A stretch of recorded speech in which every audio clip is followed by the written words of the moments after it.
બનાસકાંઠામાં સરકારના વિકાસના દાવાઓ પોકળ, પ્રાથમિક સુવિધાથી લઈ તમામ ચીજવસ્તુઓ માટે વલખા મારી રહ્યું છે ગામ। બનાસકાંઠામાં આવેલા વડગામના કર્માવત ગામ આઝાદીના દાયકાઓ વીત્યા બાદ પણ વિકાસના માળખા સુધી પહોંચ્યું નથી।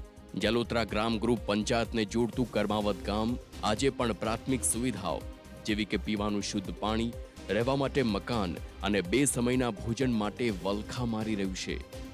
અહીંયા ન તો વીજળી પહોંચી છે, ન તો પાણી પહોંચ્યું અને ન તો શિક્ષણ। મહિલાઓને 3 કિલોમીટર ચાલીને પાણી લેવા જવાનો વારો આવ્યો છે। જલોત્રા ગામ ગ્રુપને દર વર્ષે 1,17 લાખની ગ્રાન્ટ મળી રહી છે।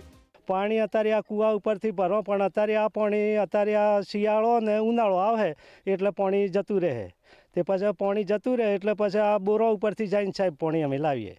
સરકાર દ્વારા વિવિધ યોજનાઓની જાહેરાત અને વિકાસના દાવા કરવામાં આવે છે, પરંતુ છેવાડાનો માનવી આજે પણ વિકાસ માટે ઝંખી રહ્યો છે।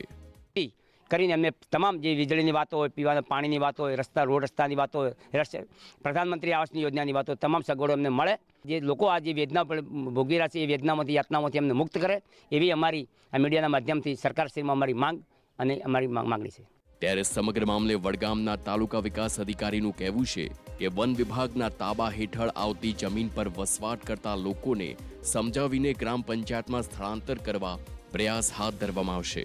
જે આદિવાસી સમુદાયના લોકો છે એ ફોરેસ્ટ વિસ્તારની અંદર પોતાના મકાન બનાવીને રહેતા હોવાથી સરકારશ્રીના ધારાધોરણ મુજબ ફોરેસ્ટ એરિયાની અંદર ગ્રામ પંચાયત કામ કરી શકતી નથી, જેના કારણે એ લોકોને આ સગવડો પૂરી પાડી શકાયેલ નથી।